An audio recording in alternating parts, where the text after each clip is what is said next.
A young Arab girl arrives at a U.S. airport with a forged passport and a silent stare. Nothing seems off until a K9 dog growls at her stepfather without command. What unfolds is a race against time, uncovering a chilling child trafficking network hidden in plain sight. From a butterfly drawing to a secret warehouse, one dog's instinct saves 6 lives. If real, what would you do? Like, subscribe, and stay to the end. This story isn't just fiction. It's a reflection of something far too real. The JFK International Airport was unusually calm that morning. Soft beams of sunlight slanted across the polished tiles of Terminal 4, illuminating the quiet choreography of people coming and going, pilots sipping coffee, toddlers tugging on rolling suitcases, an elderly couple slowly navigating the security line. Among this everyday bustle, a German shepherd named Max sat alert near the customs checkpoint. His handler, Officer Jenna Morales, standing beside him, scanning the incoming line of travelers like clockwork. Max had been with the NYPD K9 unit for almost 5 years, trained in narcotics detection, crowd control, and more uniquely in trauma response. He was a quiet dog professional, never one to react without cause. But something about that moment shifted. It began subtly. Max's ears twitched, then tilted forward. His head lowered slightly, shoulders tense. Jenna felt the slight tug on the leash and followed his gaze. Her eyes locked on a young girl, maybe 9 years old, clutching a pink carry-on and walking next to a man in a gray suit.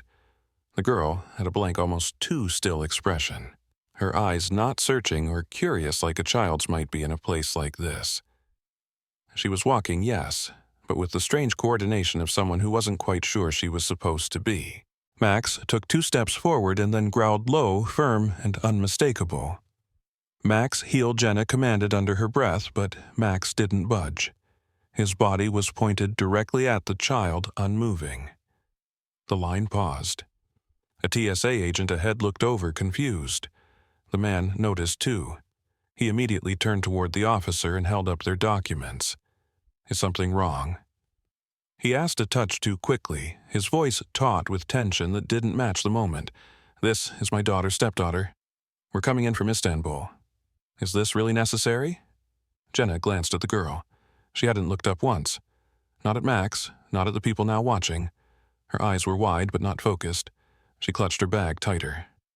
Max whined, softly this time. I'm going to have to ask you both to step aside for a quick secondary check, Jenna said, maintaining a calm tone. It's routine when our K9 flags something unusual. There's nothing unusual here, the man replied. A small bead of sweat forming at his temple. We've been through 3 security checks. Everything is in order. He gestured with the passports, both American. The girl's photo matched her. So did his. That's good. Jenna nodded. Then this will only take a moment. As they were led to the glass-partitioned inspection area, the man's composure began to erode just slightly. His hands tapped his thighs, then stopped. He adjusted his collar once, twice. Jenna noticed the rhythm. It wasn't nervousness. It was rehearsal. Behind the glass, she ran the passports through again, clean, no alerts, no red flags. Max, meanwhile, had sat himself near the girl's seat, not watching the man, just watching her, like he'd seen her before, like he recognized something invisible. What's your name, sweetie? Jenna asked the girl softly. The girl blinked, but didn't respond. She doesn't speak English very well, the man interjected. She's still learning. May I ask what language she speaks fluently? Jenna asked without turning to him. Arabic Moroccan dialect, he answered. Her mother was from Tangier. Was he hesitated? She passed away 3 years ago. Jenna noted the inconsistency. He'd said was before he had to. The girl looked around, still silent. Then she did something small but significant. She reached down and touched Max's head. Not the way a child usually touches a dog, not with excitement or fear, but with slow, searching fingers, as if confirming something real. Max leaned into the touch, still and quiet. Jenna stepped back, pressing a button on her radio to alert her supervisor for a second-level protocol check.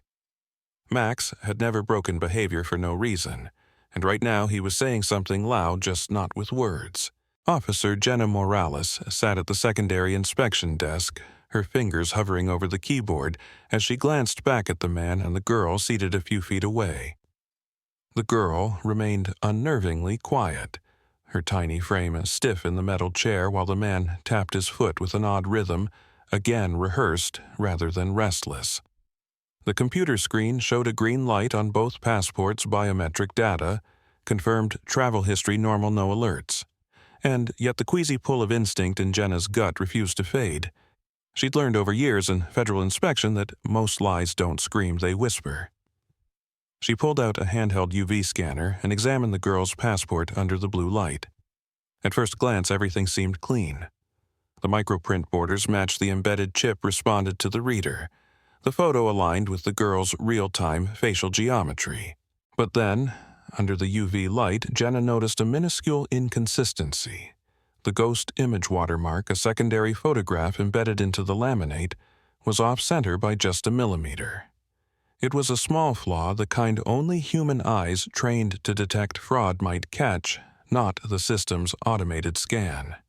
It wasn't enough to flag the document as fake, but it was enough to raise red flags for Jenna. She turned to her partner, Officer Reed, quietly motioning him over. "Take a look at the watermark," she whispered. Reed bent over, eyes narrowing.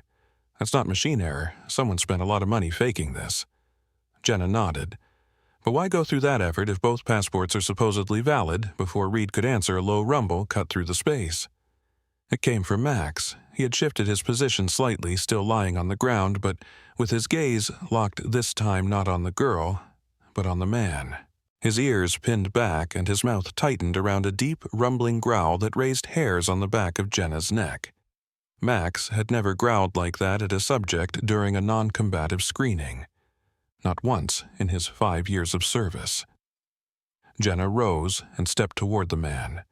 "Sir, I'll need you to step over here for a moment while we run one more verification." He stood, forced a thin smile, and nodded. "Of course. Though I must say this is starting to feel a little excessive. We appreciate your patience," Jenna replied calmly. She guided him toward a standing check-in desk several feet away. As he passed Max, the growl deepened. Max rose to his feet, rigid gaze fixed. The girl flinched slightly, just a twitch of her shoulders, and Max immediately turned his head back to her protective alert. Jenna exchanged a look with Reed, who had noticed the same pattern. The man seemed to catch the silent exchange. "Is there something I should be worried about?" he asked. "Your dog seems awfully aggressive." Jenna kept her expression neutral. "He's trained to detect more than narcotics, trauma indicators, behavioral irregularities, things machines might miss. And you think a little girl traveling with her stepfather qualifies as trauma? Sometimes it's not about what she's doing." Jenna said carefully, "but what she's not."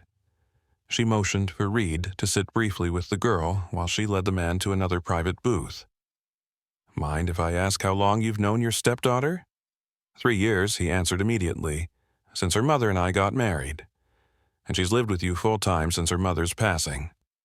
"Yes, tragic accident. Highway crash outside Marrakesh. And this trip was a vacation family visit returning from a visit with her grandmother. She's old sick. We don't know how long she has." His voice held the right amount of sadness, but his eyes kept flicking toward the hallway as if counting exits. Jenna leaned in slightly. "Does she have any documented trauma, psychological care medications?" "No," he said quickly, almost dismissively. "She's just quiet." Jenna nodded slowly, then stood. "I'll be back in a moment." She exited the booth and returned to Reed and Max. "What's he doing now?" Watching every movement around him, Reed muttered. "Hasn't asked about the girl once since they sat down." Jenna knelt beside Max, running her hand over his head. His breathing was slow, eyes unblinking. "Stay," she whispered. Then she turned to the girl. "Hi there," she said gently, crouching to her level. "Can I ask you something? You don't have to talk. Just nod or shake your head." The girl blinked slowly. "Is that man your dad?" A pause. No reaction. "Did you come here with him willingly?" Still nothing. But then the girl lifted her hand slowly and pointed to the little pink charm dangling from her suitcase zipper. It was shaped like a star. No, not a star. A red butterfly. Jenna froze. She'd seen that symbol before. 2 weeks ago during a joint Homeland operation briefing on human trafficking patterns. The red butterfly was the marker of a Middle Eastern trafficking network used as a silent tag for victims in transit. She turned to Reed, mouthing silently, "Call it in."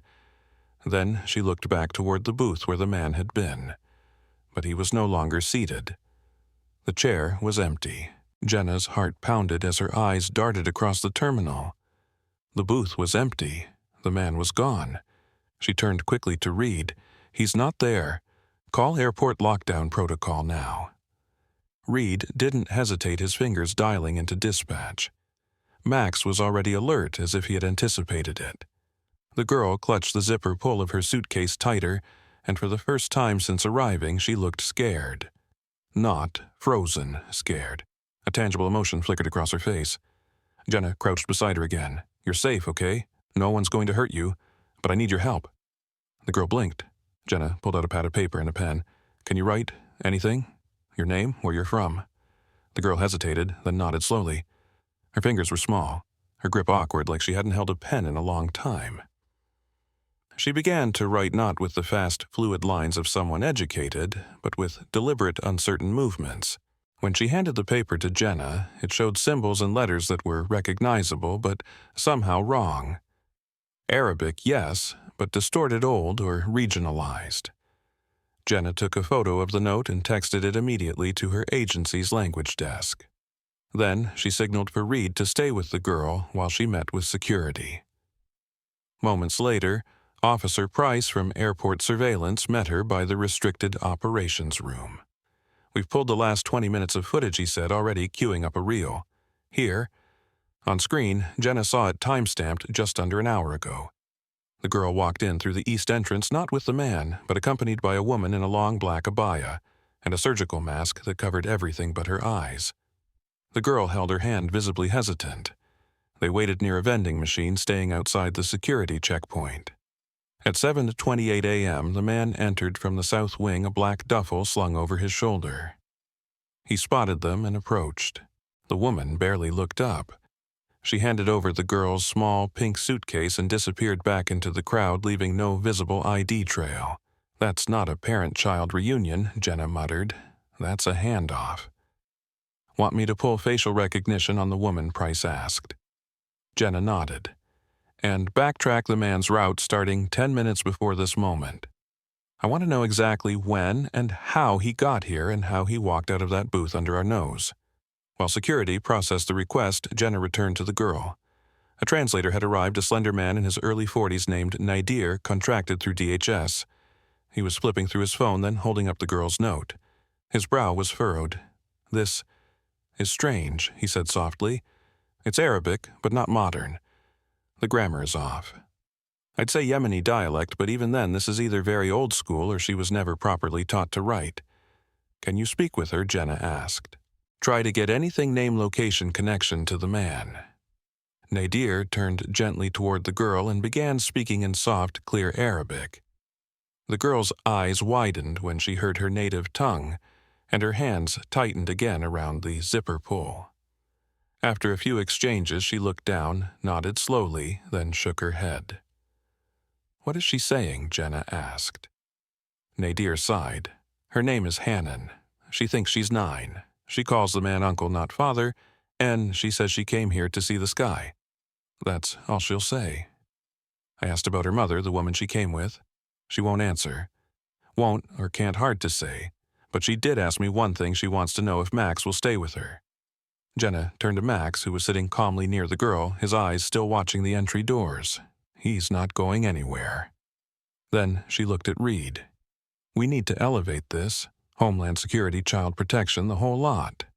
Reed nodded already on the radio. Meanwhile, Price returned with updates. We ID'd the man's route.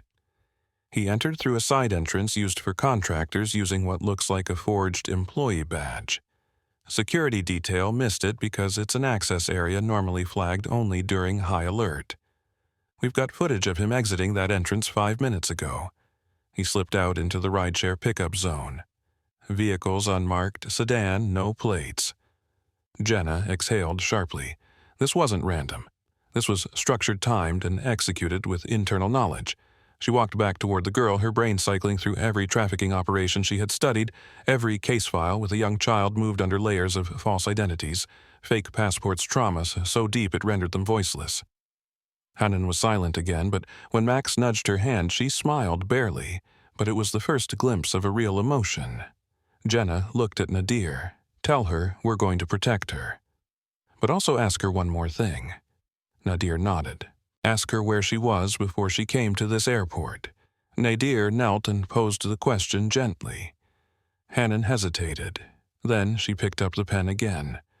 This time she didn't write words. She drew something, a low square room with no windows and one closed door. A cot, a bucket, a strange jagged shape that looked almost like a chain. And then beside it, a butterfly with wings colored red. Jenna felt her throat tighten. She turned the page over. Get this scanned, she said to Reed. Send it to Interagency Task Force. I want every lead on known safe houses with matching layouts. Then she turned back to Price. And I want more footage. Go back 2 weeks. Anyone with that man's face.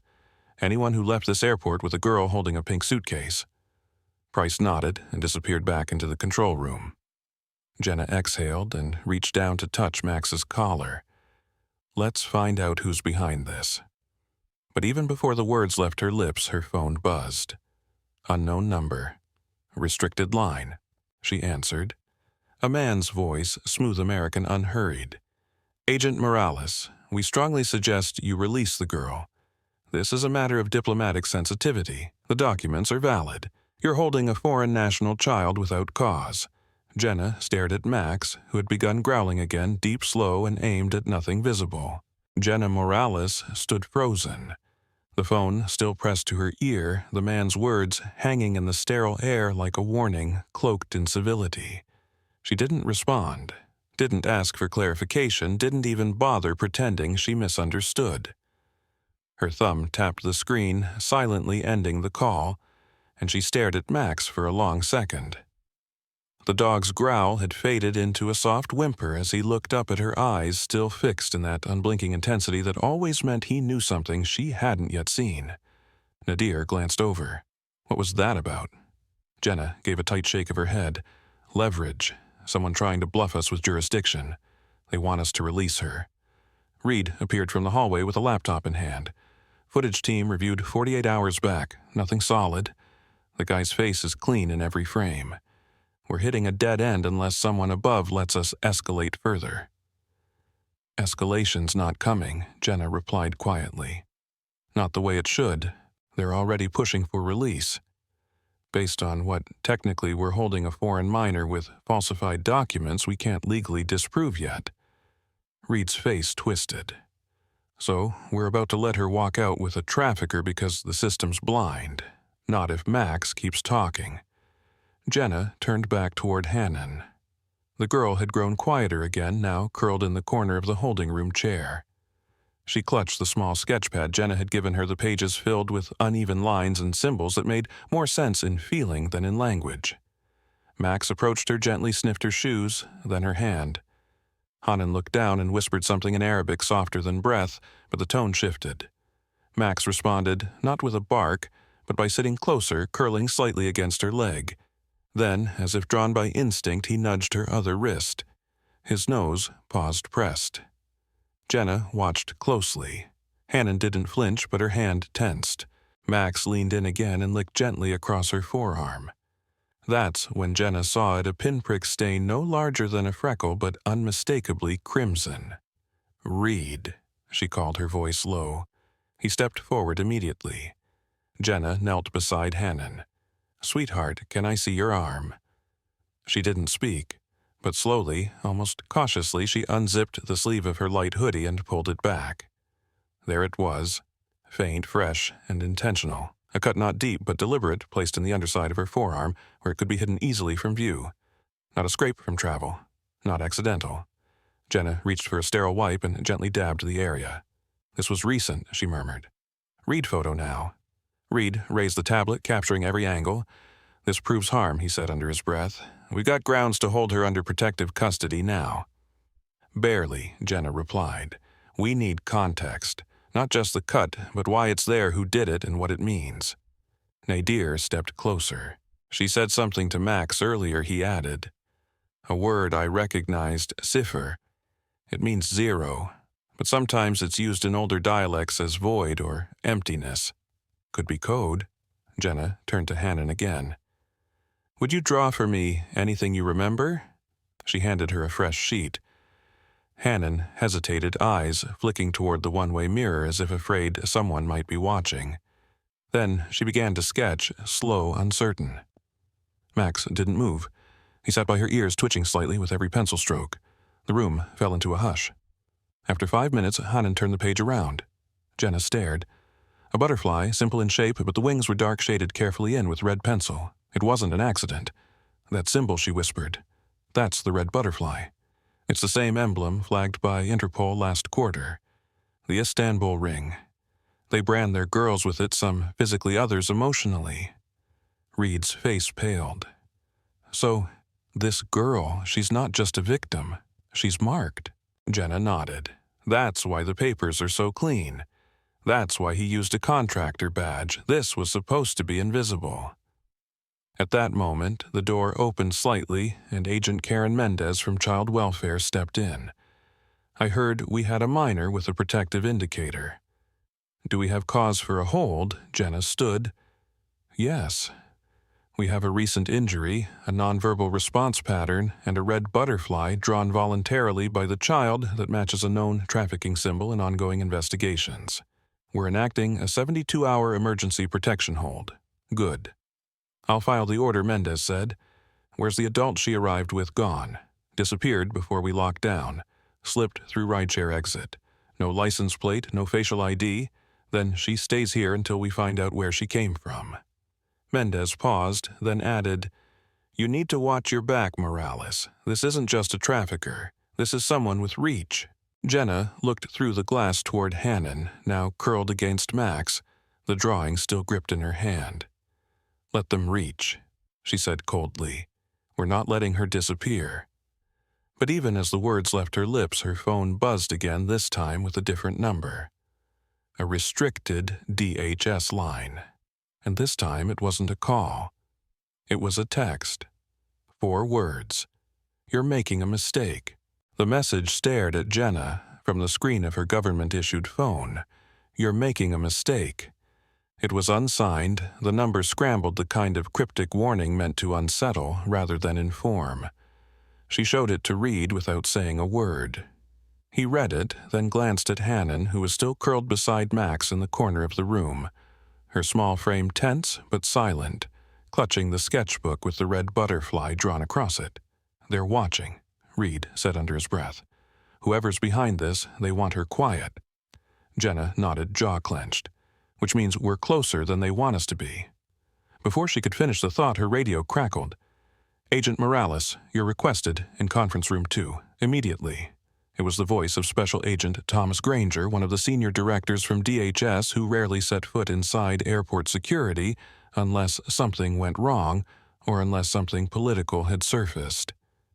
Jenna gave Reed a sharp look, then turned to Max. Stay. The German shepherd sat still, his gaze unwavering as she left the room. The moment Jenna stepped into the conference room, she knew the tone had shifted. The blinds were closed, and Granger stood at the head of the table in a crisp suit, flanked by 2 unfamiliar suits, State Department, maybe even intelligence. A thick file sat unopened on the table. Agent Morales Granger said, his tone professional but clipped, You're being asked to step back from this case. Jenna didn't sit. On what grounds? This situation as of this morning is now considered a diplomatic sensitivity. The minor in your custody is connected to an active treaty partner family under diplomatic surveillance. Her documents are valid. No criminal charges exist. The injury is unverified and the symbol she drew is open to interpretation. That's not a coincidence, Jenna said flatly. You know that. You've seen the butterfly reports. One of the suits stepped forward. We have. But that symbol is also used in dozens of folk cultures across North Africa and the Middle East. It's not conclusive, so we just release her to a man who disappeared from a secure booth who entered the country on a forged access badge that's being reviewed separately," Granger said. "But as of now, you're being instructed to close the report. No further inquiry, no press disclosure. The child will be transferred to embassy custody within 24 hours. The optics of mishandling an international minor could damage ongoing diplomatic efforts in the region. You're calling a trafficked child a diplomatic inconvenience," Jenna asked, her voice quiet but sharp enough to cut glass. "Agent, your passion is noted," Granger said, his expression unchanging. "But this is above your clearance now. Do your job, close the file." Jenna left the room without responding, her pulse pounding. She walked past the TSA break room where 2 junior officers were whispering over their phones. One of them, Lindsay Carr, a fresh hire just 6 months into service, looked up eyes wide. Jenna paused, then entered. "You okay?" she asked. Lindsay hesitated, then nodded. "Just reading the memo. About the girl." "What memo?" Jenna asked. "It just went out." "Staff is to refer all media inquiries about the incident to DHS Communications. We're told not to speculate or comment. There's media coverage already." Lindsay hesitated again, then lowered her voice. "I sent a tip last night, anonymously, to a contact at the Times. I didn't name names, I just said something wasn't right with a child being held at the airport under diplomatic pressure. I couldn't sleep knowing no one outside knew." Jenna felt a chill crawl down her spine. "Delete everything, Lindsay. And watch your back. They'll know." Less than 24 hours later, Lindsay Carr's badge was revoked. The internal notice was circulated quietly. "Breach of communication protocol pending review." No further explanation. Jenna heard about it from Reed while reviewing Max's body cam footage. "They buried it fast," he said. "Didn't even let her clear out her locker." "She was right to leak it," Jenna muttered. "We need pressure from the outside now. We're boxed in." The footage showed Max nuzzling Hannon's wrist again and again, returning to the spot of the injury as if to remind them that evidence lived in silence. Jenna turned to Nadir. "I need more from her. Not words, just clues. Symbols, drawings, anything."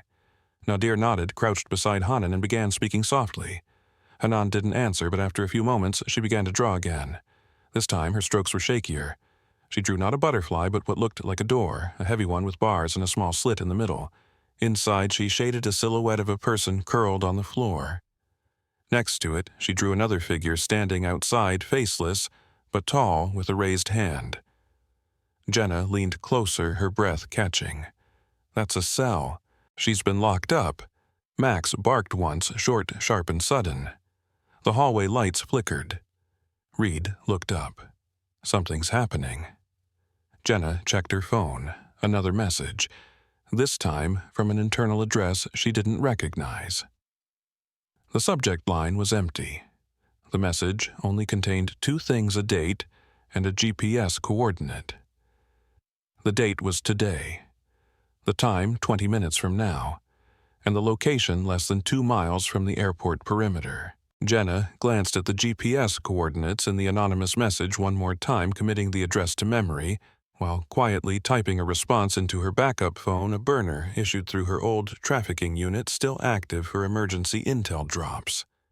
She didn't know who had sent the location or why it was precisely 20 minutes from the timestamp, but her instincts said it wasn't a bluff. Across the holding room, Hannon sat quietly beside Max, her eyes fixed on the far wall body, stiff and silent. Reed entered briskly with Officer Tasha Nguyen from Precinct K-17, a local liaison officer trained in child trauma. She had just come off a tour working with recovered minors in the Bronx and was fluent in several dialects of Arabic due to her background with refugee casework. Jenna had requested her personally. Tasha nodded a greeting and stepped forward gently, her tone warm and measured. "May I?" she asked, motioning toward the girl. Jenna gave a tight nod. She's nonverbal so far, but responds to drawing. No physical resistance, extremely sensitive.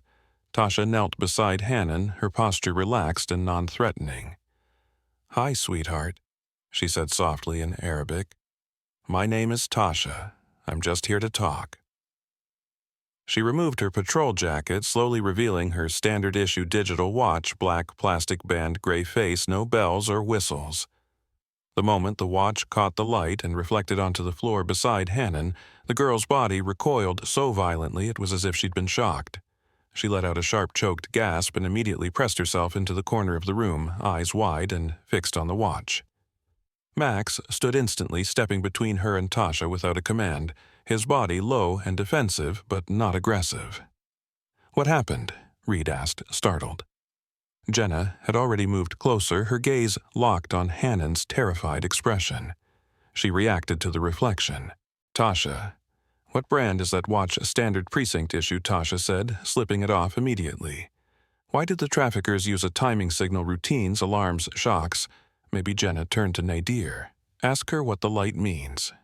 "Just the light." Nadir spoke softly in Arabic. Hanan didn't respond with words, but her hands began to shake. She clutched her knees and buried her face, whispering something so faint it barely registered. Nadir leaned closer, then turned to Jenna. She said, "When it blinks, I have to move." Jenna felt her stomach twist. She's been trained or conditioned, possibly with light as a cue. Behavioral reinforcement, maybe even punishment. "That's trafficking-level programming," Tasha muttered, shaking her head. "This isn't just movement across borders. This is submission training." Max, still between them, began pacing slightly, then approached Hannon carefully. His training as a PTSD detection unit kicked in, head-lowered posture, soft tail neutral. Jenna had seen him with returning veterans who couldn't speak their nightmares aloud, and now she saw that same intuition in how he circled Hannon, not as a guard, but as a companion. Max inched closer and gently nudged her leg with his snout.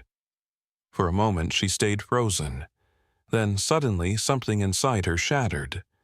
A keening sound burst from her throat, not a word, not even a cry, but a sharp, fractured wail that escalated into a scream. She thrashed backward, knocking over the chair, kicking her heels into the floor, as if trying to escape a memory only she could see. Her arms shielded her head, her breath coming in ragged, fast gulps. "Back off," Jenna ordered. Everyone stepped back now. Max stopped instantly, sitting just outside Hannon's reach, eyes fixed on her but still waiting. Jenna crouched slowly beside her, her voice even. "Hannon, you're safe. No one will touch you here. No lights, no commands. You're not where you were." But the girl was lost in it now. "Sifr, sifr," she cried in Arabic, the word slashing out over and over. "Lawakt, lawakt." Nadir's face changed as he listened. She's saying zero no time, or out of time. It's a panic phrase. Jenna stepped back and gave her space eyes, scanning the room for anything that might ground her. Tasha picked up the red butterfly sketch, placed it quietly in Hannon's lap. The girl froze. Then slowly her fingers reached for the page. Her breathing began to slow. Max leaned closer again, pressing his weight gently against her shins. And this time she didn't flinch. She let him stay. Jenna stood and motioned for Tasha and Reed to join her by the glass. That watch, it triggered something deep. We need to assume she was on a routine, possibly regulated by time cues. Controlled obedience, Tasha agreed. Which means she wasn't just held, she was trained like an asset. Conditioned, Jenna said. That confirms trafficking for labor or organized movement. And that means whoever gave her that passport knew exactly what she'd been through and planned to use her again. Her phone vibrated again. This time it wasn't a warning. It was a notification from the burner line. One new message. A photo. It was grainy surveillance, still time-stamped an hour ago, taken from across the street at the edge of the GPS coordinates. The image showed a sedan, same shape as the one seen leaving the airport. And through the front windshield, barely visible, was a face Jenna had hoped not to see again. The man from the booth. The supposed stepfather. And this time, he wasn't alone. Sitting in the back seat was another child. A girl. Wearing the same pink butterfly charm on her bag. Jenna gripped the printed surveillance image tightly in her hand as she stepped into the back corridor of Terminal 4. The faint hum of luggage conveyors behind her fading into nothing. She had alerted the tactical team quietly through a secure channel sharing the GPS photo, the sedan's plate blurred but partially visible, and the critical detail, the presence of a second child. She didn't inform DHS headquarters yet. Not Granger, not anyone above who might compromise the op. For now, this was between her team, Reed Max, and whoever on the ground still had a pulse that wasn't politically paralyzed. The image gave her a time window of less than 20 minutes. The sedan had left the GPS spot, but if they moved quickly, there was a narrow chance it had looped back towards the terminal to retrieve someone or something. The airport's layered exits made it easier to escape than one would assume, especially for someone with inside knowledge. Jenna ordered the team to fan out across all entry ramps and rideshare lanes, keeping plainclothes officers mobile and Max on lead near baggage claim. That was where they found him.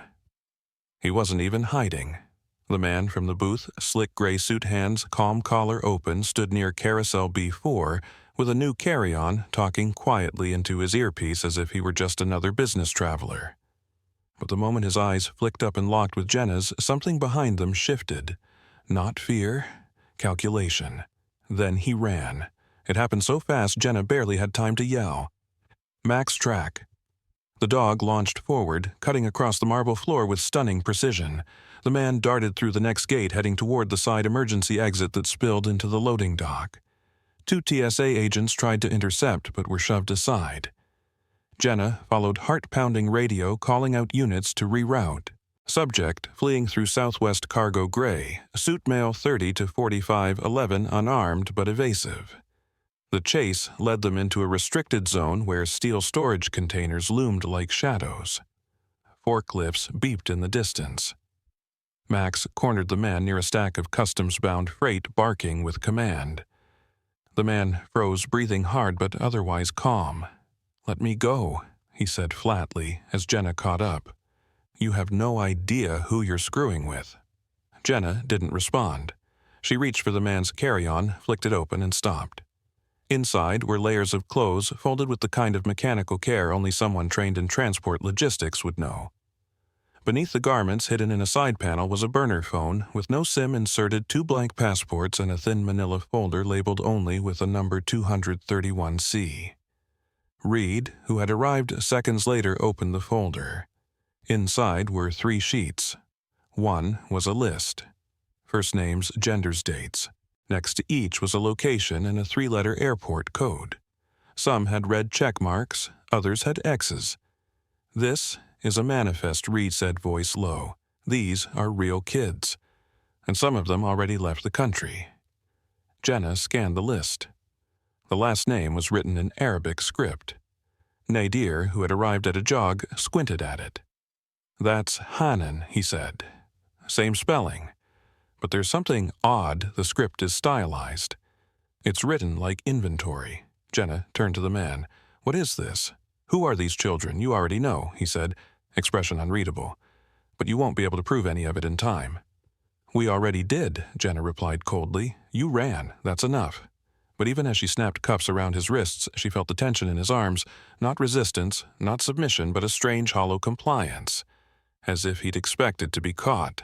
As if this wasn't the plan going wrong, but the plan unfolding exactly as intended. "Reed," she said quietly. "Secure the bag, the phone, the folder. Chain of custody from here to Interpol? Nothing gets intercepted." The man was led to holding. Jenna stayed back with the suitcase, her eyes fixed on the single sheet in the folder marked with X's. 14 children. 8 had red check marks. 6 had X's. A 7th space was left blank, no name, no code. Just an empty line. She turned to the burner phone. Reed slid in a universal SIM and powered it on. No contacts, no messages. But in the photo folder was a single image. A hallway dimly lit with closed metal doors lined along both sides. In the center of the floor was a red butterfly painted on concrete. Jenna's breath caught. This isn't just a list. This is a route, a hub. Max growled again, not at the bag, but at the open door behind them. Jenna turned slowly. A woman stood at the end of the corridor, face obscured by shadow, wearing a staff badge. She wasn't moving, just watching. And then she vanished. Jenna stood frozen in the corridor as the woman disappeared into the stairwell's shadow, the thin flicker of her staff badge catching one last glint of light before vanishing. Max tensed at her side-tail's stiff eyes locked on the corner. Reed reached for his radio, but Jenna raised a hand. No chase. Not until we know who she is and why she showed herself now. She turned back toward the open suitcase, its secrets still unfolding, the burner phone now buzzing faintly on the metal table as files finished syncing from an encrypted cloud.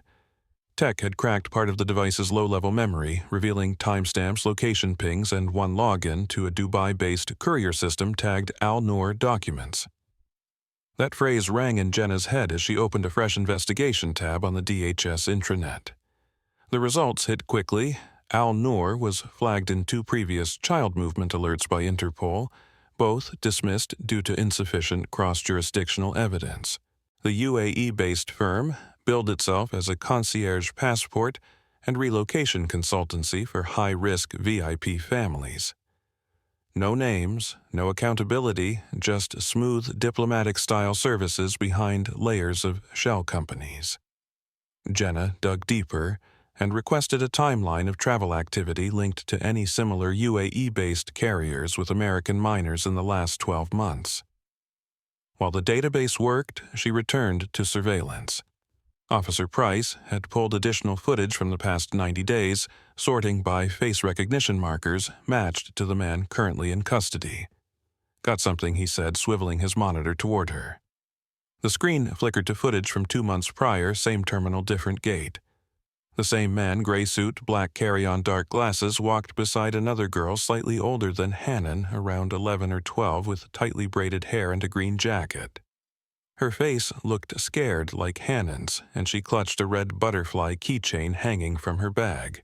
Jenna leaned forward. Where did they go after this checked in at Gate C flight to Toronto with a layover in Munich? Did she come back?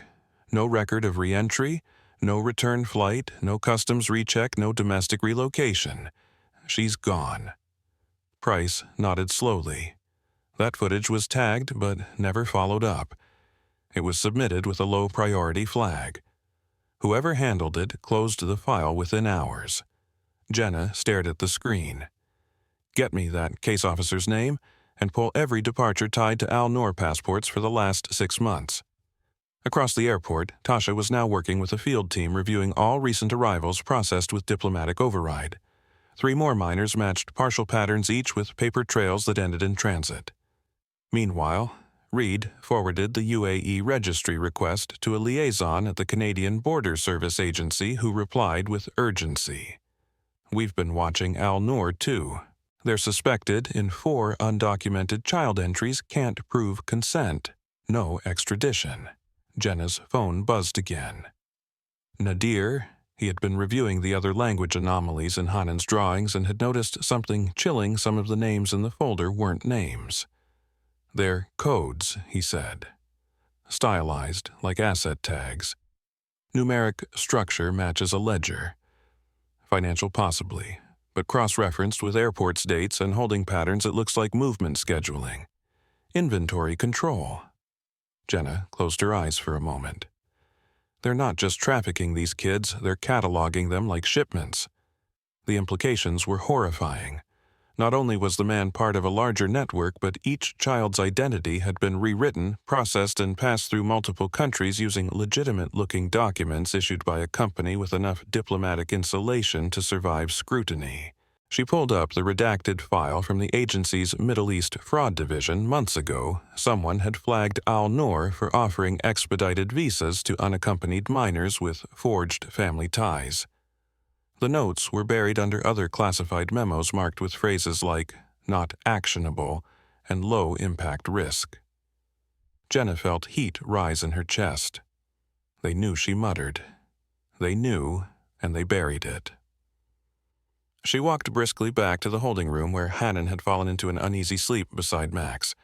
In her hand was the butterfly sketch, now folded into a neat square, as if protecting it gave her control. Jenna knelt and placed a hand gently on her shoulder. "You're not alone anymore," she whispered. Then she stood and faced Reed. "We need to move. If they're exporting these kids under diplomatic cover, the trail won't last more than 24 hours. They'll shift operations. Reed nodded. Interpol already pinged 2 other airports for similar passport profiles. One kid from Morocco, another from Yemen. Both routed through Al-Noor. Neither has reappeared. Get Homeland back on the line, Jenna said, and bring in cyber. I want access to Al-Noor's backend. Full file dump. We're going to crack this shell from the inside. As she spoke, Max stood ears twitching. A low growl formed again, not toward Hannon, but toward the hallway. The door creaked open. Another officer entered, pale, holding a new file.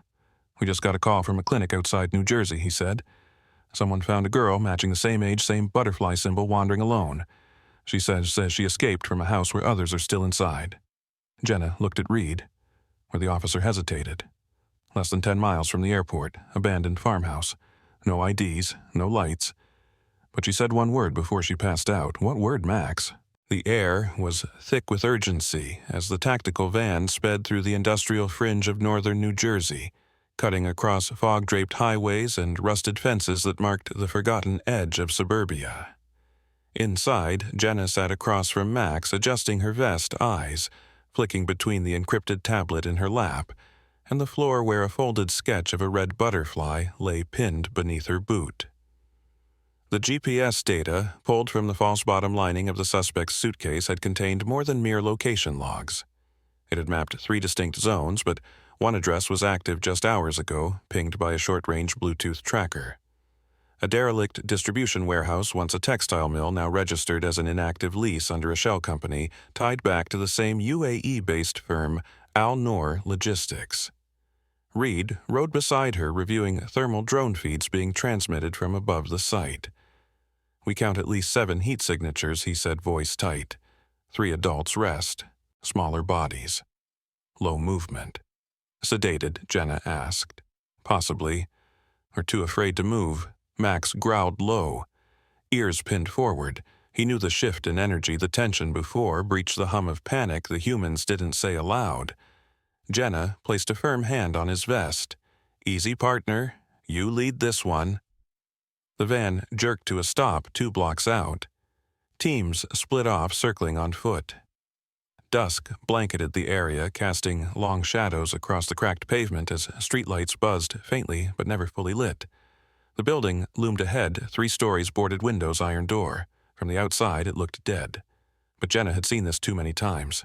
Dead buildings sometimes hid the most living horrors. Go silent, she ordered into her mic. No flashbangs unless engaged. We have miners inside. Max was released first, darting forward with surgical precision, his nose low, circling the perimeter, stopping briefly at the eastern corner. 1 bark short, clipped decisive. Entry point found. Reed and 2 others cut the side lock with a quiet grinder. The door creaked open into a stale hallway of mildew and dust. Then the scent shifted plastic sweat metal. Not decay, but life held too long in silence. Max led them through. The first room was empty old pallets, broken shelving. The second held a metal cabinet filled with sealed manila envelopes. Jenna pocketed them without pause. The third door was locked. Max stopped there, pawing lightly. Jenna motioned for override. A silent hinge, a slow open, and there they were. 5 children, each under 13, seated on mattresses against the wall. Dim light. A bucket in the corner. 1 girl stood instantly at the sight of Max. Max, she whispered, voice hoarse. Jenna stepped forward. It's okay. You're safe now. Another girl gasped and ran to the speaker. 2 faces nearly identical collided in a tearful embrace. Hannon had pushed past the line of officers, eyes wide, silent no more.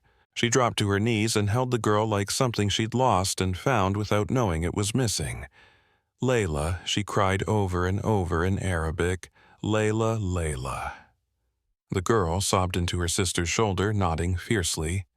Jenna's breath caught. They're twins, Reed said, stunned. She never said.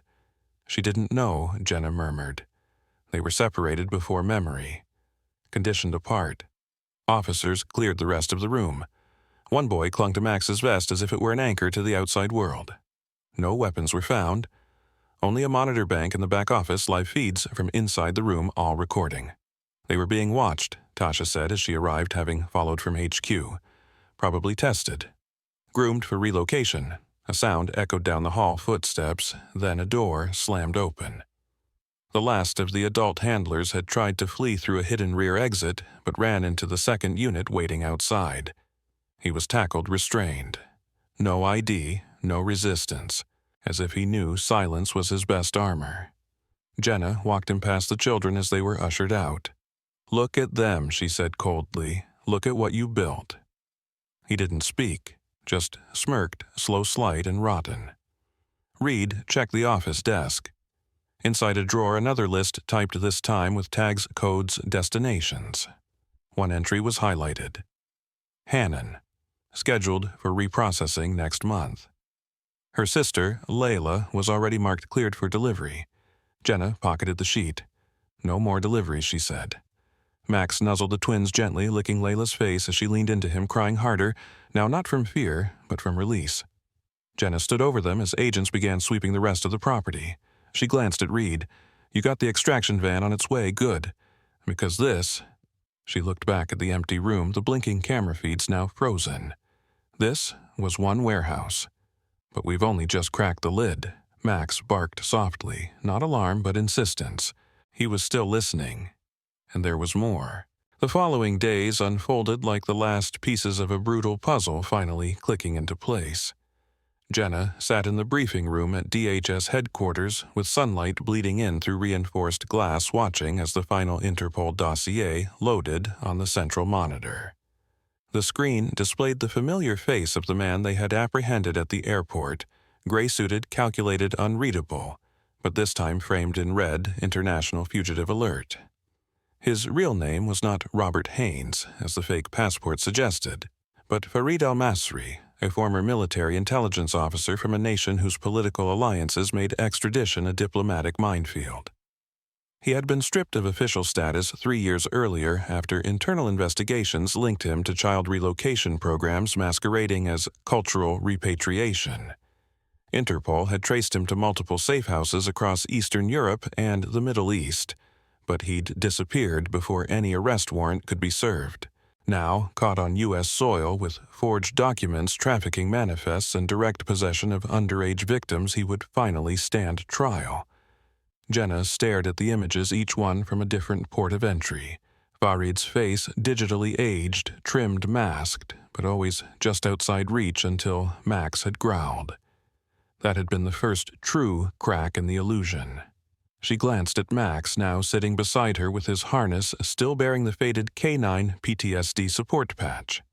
His eyes remained calm, head slightly tilted, as if waiting for the next cue.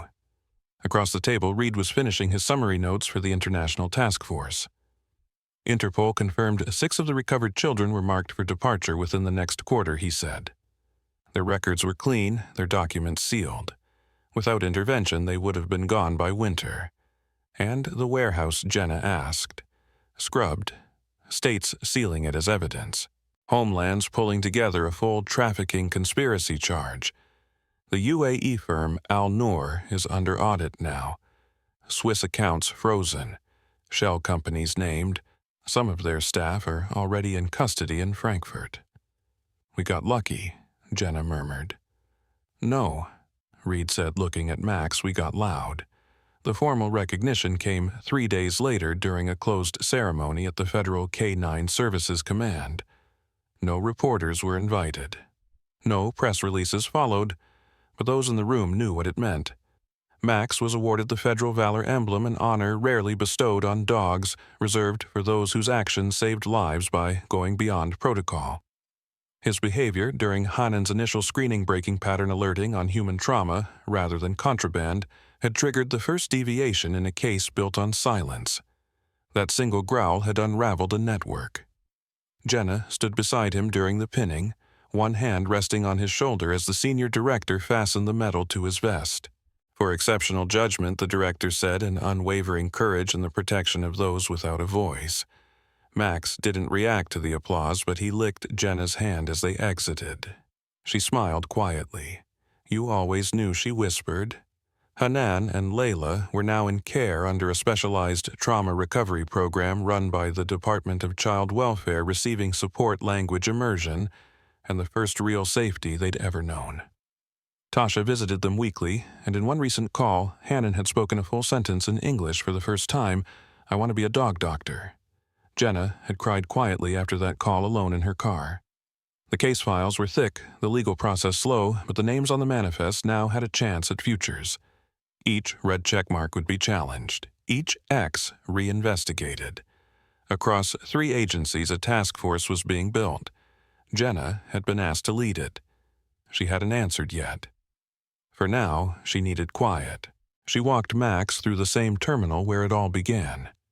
Passengers moved past them with bags and coffees and half-glanced curiosity, but no one stopped them. No one knew the story. Max sniffed the floor. Ears relaxed, tail loose. Jenna let him lead.